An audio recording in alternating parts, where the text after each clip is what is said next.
basically Bitcoin tuh bergerak sesuai dengan global liquidity. Simple lagi nih teman-teman. Bitcoin itu adalah black hole bro. Di mana Nasdaq itu kalau kita lihat dari 2012 lawan Bitcoin itu turun 99,97%. Yes. Bitcoin tuh ngesak semua value keluar dari capital market.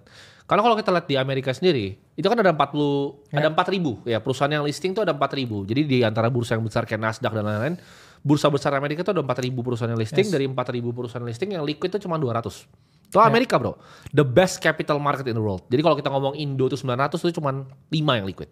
Ya, Indonesia cuma 5 saham yang liquid. Jadi Bitcoin tuh ngesak semua value karena semua orang sadar kalau lu beli properti, kalau lu beli apapun di luar dari Bitcoin, lu kalah sama 11% monetary debasement yang terjadi selama mungkin 20 tahun terakhir bro. Iya. Jadi Bitcoin sama M2 supply sama global liquidity itu mirip banget ya. Tracking chartnya mirip sekali. Jadi kalau gue mau prediksi, kita lihat ya. Ya langsung tunjukin ini aja. adalah chart Bitcoin dan juga M2 yang mana all time-nya ini mirip pergerakannya. Ini kita rubah juga ke 1 tahun. Nah, biar relevan ya dengan dikatakan Bro Timothy ya. Jadi kalau kalian cari ya GMI index dari global liquidity sama Bitcoin itu korelasinya 99% bro.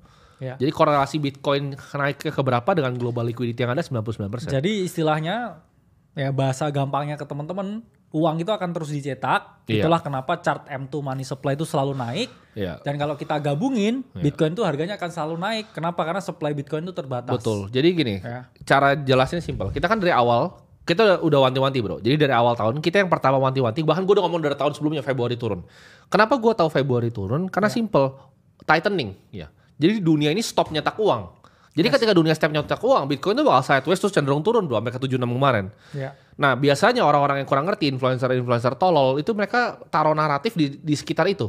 Jadi mereka bilang, oh ini turun karena ini yang harian tuh. Oh turun karena harinya ada ini, karena harinya ini. Enggak. Itu karena tightening. Jadi ketika sekarang udah mulai easing lagi, mereka cetak lagi uangnya, Bitcoinnya naik lagi. Simple banget cara prediksi Bitcoin. Lu tinggal lihat global liquidity lagi turun atau lagi naik. Kalau liquidity turun ya Bitcoin turun. Dulu kan ini lari ke S&P bro, tapi yang paling kasihan adalah generasi milenial. Jadi generasi yang atas mereka dapat properti. Mereka dapat boomnya properti, mereka kaya. Sedangkan generasi yang milenial ini yang paling kasihan. Mereka belinya S&P 500 yang selama ini kalah sama Global Liquidity Index. Jadi ketika S&P itu cuman match atau di bawah dari liquidity, nggak nyampe 11%. Karena 8% itu angka monetary debasement dan 3% itu inflasi. Jadi hurdle rate lu untuk berinvestasi lu harus dapat 11% per tahun dalam USD. Kalau lu tambah miskin. Makanya tadi gue dapat WA bro pagi-pagi. Apa itu? Dari salah satu agen penjual reksadana bro. Dibilang, ayo investasi reksadana. Karena itu kayak WhatsApp otomatis gitu. 8% setahun. Lu kalau 8% dalam IDR lu jadi gembel luar biasa lu. Karena 11% global debasement itu dalam USD. Jadi kalau USD lu tidak bisa lu bungai lebih dari 11% investasinya, lu tambah miskin. Sulit sekali bro itu. Sulit sekali. Dan satu dunia ini, cuman ada 2 aset bro yang bisa ngalahin 11% itu. Satu adalah Bitcoin, yang kedua adalah teknologi stocks. Jadi kalau teman-teman tarik chartnya antara S&P 500 dengan Magnificent Seven, wah itu jauh banget bro. Jadi Magnificent Seven, Apple, Nvidia, itu ngambil semua liquidity yang ada di global.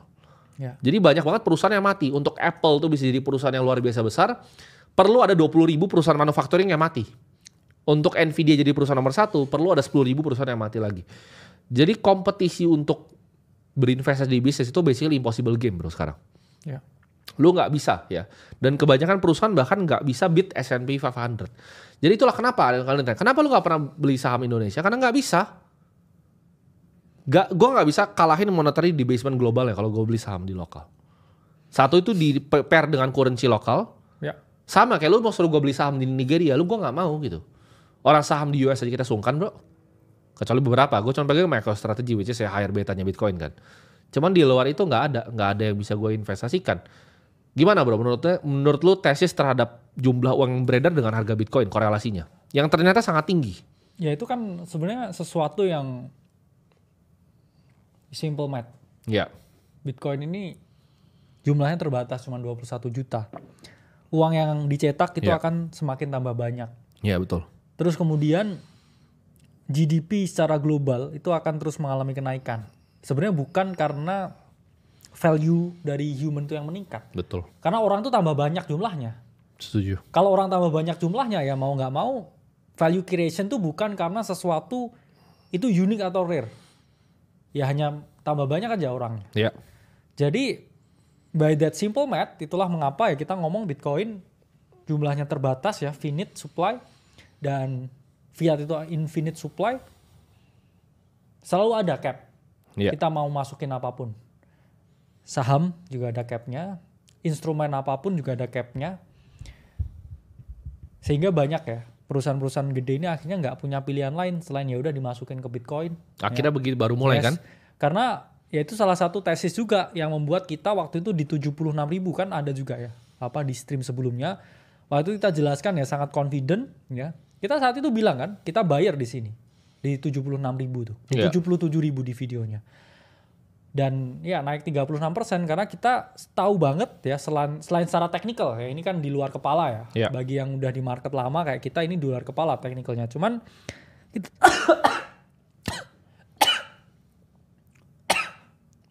minum dulu. Jadi batuk.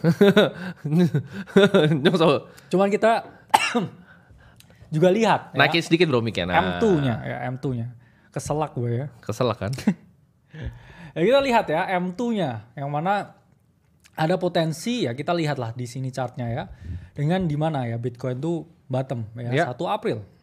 Oke, kita lihat di 1 April.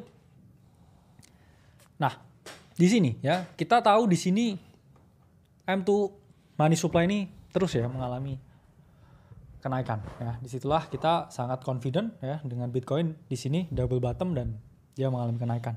Tepat ya di 76. Nah ini kalau kita kecilin ya semua time frame-nya kita bahas juga ke teman-teman ya di dalam Akademi Kripto ya. It was the bottom. Itulah kenapa ya kita nambah juga ya posisi di sini ya ketika ada double bottom di Bitcoin dan ya market melakukan V-shape rally ya sampai lebih dari 100.000. Ini fakta yang teman-teman harus tahu ya. Kenapa ada yang tanya tadi, kenapa nggak market lokal bro? Karena market lokal itu isinya saham zombie gue sebutnya. Jadi perusahaan-perusahaan yang zombie. Perusahaan zombie itu apa? Perusahaan yang tidak bisa secara organik grow tuh 15-20% earningsnya tiap tahun bro. Jadi ketika perusahaan itu tidak bisa grow seperti Bank BCA let's say, perusahaan itu tidak di-value dengan market. Ya. Jadi kita lihat banyak sekali, misalnya 900 saham yang listing ya bro ya. Gue kan dari dulu analisa, gue hafal semuanya laporan keuangannya. 800 tuh zombie. Ya. Zombie itu udah nggak grow perusahaannya, cuma di situ aja. Bahkan ada yang zombie yang udah setengah-setengah hidup, yang zombie yang udah tangannya buntung bro. Zombie yang tangannya buntung tuh udah PI-nya udah merah, udah minus, udah nggak submit laporan keuangan. Itu ada 100 perusahaan seperti itu. Yang dikasih special notation sama bursa ada 200. 600 tuh earningsnya di bawah 100 M per tahun. Lu bayangin nggak? Perusahaan TBK sama kita punya duit nih dalam waktu seminggu, profit setahunnya ya dengan ratusan karyawan tuh lebih sedikit. Jadi itu perusahaannya zombie gitu. Zaman dulu kan kalau lu pengusaha yang sukses, lu pengen IPO bro. Zaman sekarang udah enggak. Zaman sekarang udah enggak seperti itu. Lu perusahaan pengusaha yang sukses, lu malah mau stay private. Buat menikmati cash flow-nya. Zaman dulu tuh sukses dalam berbisnis adalah bisnis yang IPO. Ya. Tapi nyatanya sekarang. Prideful gitu ya. Prideful. Pasar tuh jadi monopolistik. Jadi hanya ada beberapa perusahaan batubara, perusahaan energi, perusahaan perbankan yang ngambil semua value-nya di capital market. Yang lainnya jadi perusahaan zombie semua, sama beberapa FMCG consumer goods. Nah, ada yang tanya tadi, tapi kan bisa multi-bagger investing. Apa dulu nih multi-bagger investing? Karena semua sama. Ini gue gak ngomong Indonesia, lu mau di Nigeria, mau di Malaysia, Thailand, US, konsepnya sama.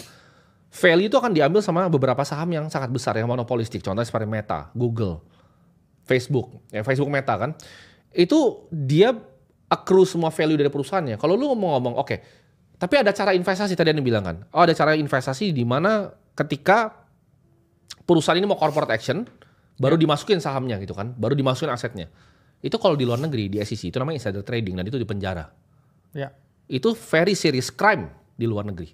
Ya. Jadi lu kalau beli di Amerika nih SPAC nih misalnya perusahaan cangkangnya lu terbukti lu beli duluan dengan informasi yang lu punya akan aksi korporasi yang dimasukin sesuatu, itu SEC penjara bro. Tapi kalau di sini kan jadi bahan pamer biasanya bro. Oh iya, itu beda cerita. Tapi kalau misal di SEC yang gua tahu di Amerika, itu bukan sesuatu yang kayak lu banggakan gitu. Kalau di sini kan corporate action yang lu tahu duluan dan lu beli barangnya. Iya. Oh itu very serious crime. Bahkan kita ngomong nggak level hedge fund ya. Salah satu trader di hedge fundnya itu bisa diperiksa. Jadi ya, kalau ada 1-2 transaksi yang mana itu dia front running. Betul. Corporate news duluan. Salah satu yang paling terkenal melakukan ini, yang ditulis di buku Black Edge itu namanya Steve Cohen bro. Steve Cohen dulu punya SSC Capital. Jadi SSC Capital tuh melakukan ini dalam jumlah yang masif. Makanya returnnya besar sekali, 30% tahun ke tahun.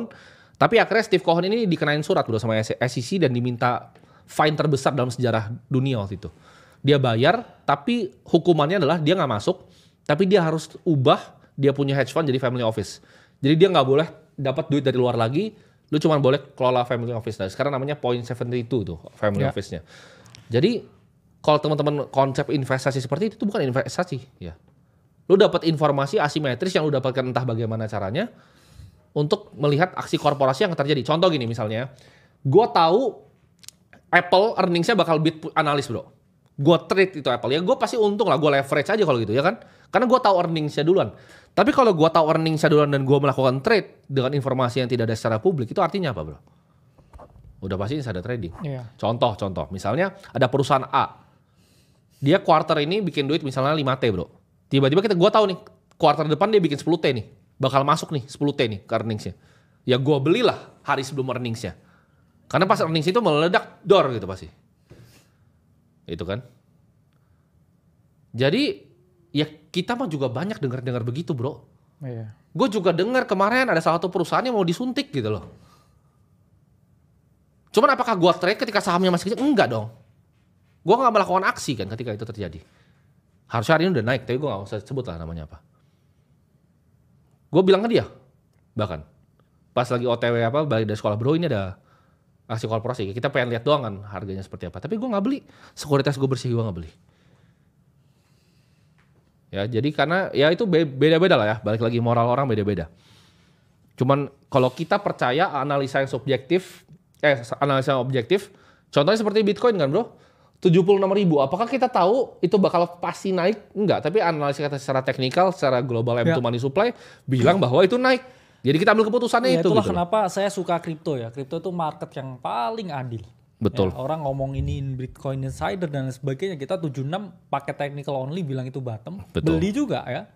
Histori kita beli di 76. Dalam artian ya memang a global market yang nggak dimanipulasi. Betul. Orang beneran kalau emang jago menurut saya itu tradingnya kripto. Iya. Kalau orang jago karena saya dapat insider itu nggak jago trading namanya. Iya betul. Itu jago nguping namanya, bukan betul. Jago trading. Orang yang jago trading itu pure pakai chart, pure technical, live stream dan lain sebagainya. Gini, bedakan antara insider trading dan information gathering. Information gathering itu seperti ini contohnya. Misalnya gue mau beli saham perusahaan BSD. Gue datang ke misalnya marketing galerinya, gue tanya salesnya, oh ini laku nggak? Itu boleh, itu information gathering. Sah saja, semua orang bisa lakukan. Karena itu salah satu dari mosaic teori dalam analisa. Tapi kalau gue tahu nih bahwa akan ada aset yang di listing ke BSD, itu insider trading. Jadi jelasnya di situ. Gitu.